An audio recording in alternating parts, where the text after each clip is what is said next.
استہزاء بالمسلم اور دو رخہ پالیسی کی سزا۔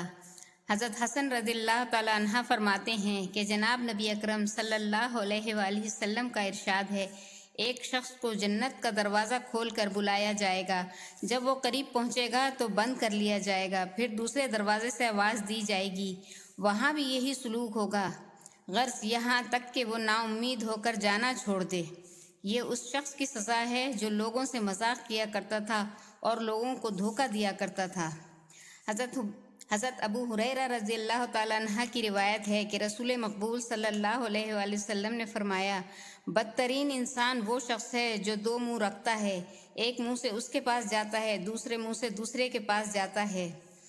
حضرت سعد بن ابی وقاص رضی اللہ تعالیٰ عنہ سے مروی ہے کہ رسول خدا صلی اللہ علیہ وآلہ وسلم نے فرمایا،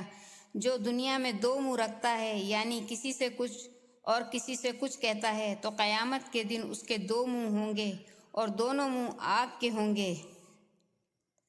ابو داؤد کی روایت میں ہے، اس کے لیے آگ کی دو زبانیں ہوں گی۔